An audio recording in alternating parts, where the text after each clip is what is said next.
The Idaho Steelheads and the Kansas City Mavericks were two of the top teams in the regular season, and here tonight they meet for Game 1 of the Mountain Division Finals. Hello hockey fans, Cam McGuire with you here from the Cable Dahmer Arena as the Mavericks and Steelheads squaring off at 6:05 p.m. Mountain Standard Time. Now the Steelheads in round 1 took down the Allen Americans in the best-of-7 series in 5 games. Forward Ty Pelton-Weiss is leading the ECHL Kelly Cup playoffs with 3 goals and 12 overall points as Idaho, across those 5 games, produced 22 goals, and a large majority of it came from the line of Pelton-Weiss, Mark Rassel, and Wade Murphy. They contributed for 10 of the 22 goals scored and 27 of the 52 points, with 9 different skaters scoring a goal in the series and 16 recording at least 1 point. Defensively speaking, Patrick Cutla led all league defensemen in the opening round with 7 points, 2 goals, and 5 assists. And veteran defenseman Matt Register collected 2 goals, and his assists in the series-clinching game last Sunday was his 117th postseason point in ECHL playoff history, as he is 1 point shy from becoming the all-time postseason point leader in the ECHL. Well, just a few days ago, the Steelheads added a big piece to their blue line as defenseman Dawson Barteau reassigned by the AHL's Manitoba Moose after Manitoba was eliminated from the AHL Calder Cup playoffs. Barteau in the regular season played 15 games with Idaho, scoring 3 goals and adding 10 assists. In his time in the AHL with Manitoba, he played in 45 games, logging 5 goals and 14 assists for 19 points. Obviously, Sheena reached out. We kind of talked. I think this is a really special group, so the decision wasn't very hard.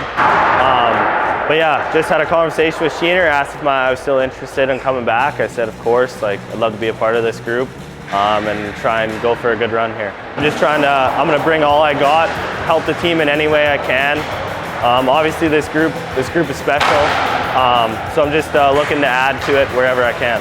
Meanwhile, Kansas City in the regular season captured the Brabham Cup, awarded to the ECHL's regular season champion with 54 wins, 114 points, and a winning percentage of .792. In all 3 of those categories, 4th most in ECHL history, and the Mavericks set a record for most road wins in a single season with 29.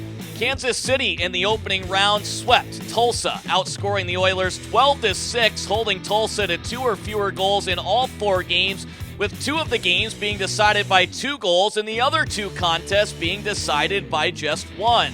Patrick Curry, who finished the regular season 2nd in goal scoring with 39 and 2nd with 87 points, paced the way in round number 1, scoring 3 goals and adding 2 assists for 5 points in the series, while 9 different skaters scored a goal and 17 registered at least 1 point. Idaho was 2-3-1 in the head-to-head regular season series against Kansas City, with 4 of the 6 games being decided by just 1 goal and the other 2 contests being decided by 2. The Steelheads traveled to the Cable Dahmer Arena for just 1 trip, a 3-game set back in December. They fell in the opener 7-5 on Wednesday. Then on that Friday game, Ty Pelton-Weiss scored the overtime winner in a 5-4 victory just 14 seconds into the extra session, capping off a 4-point night with 2 goals and 2 assists. And then the following evening, rookie netminder Brian Thompson made 26 saves for his first professional shutout. Thompson will get the nod in between the pipes here tonight for game number 1. These were the 2 highest scoring offenses in the league. The Mavericks scored 305 goals in 72 games, while the Steelheads scored 303 in 72 games. And here was head coach Everett Sheen after the club's morning skate earlier today to talk a little bit about the matchup. It'll be a good series. You know, they're the #1 team in the league for a reason. They're skilled, they're dangerous. But I feel like we got a good shot. You know, if we play them hard in their face, you know, take away their time and space, not allow them to make plays, I think we got a good shot at this. Puck drop for game number 1 of the Mountain Division Finals at 6:05 p.m. Mountain Standard Time. As always, you can listen to the action on Sports Radio 95.3 FM and 1350 AM The Ticket with pregame coverage beginning at 4:45 p.m. and you can always watch on Flow Hockey TV. Until then, this has been another edition of your Game Day Preview. I'm Cam McGuire.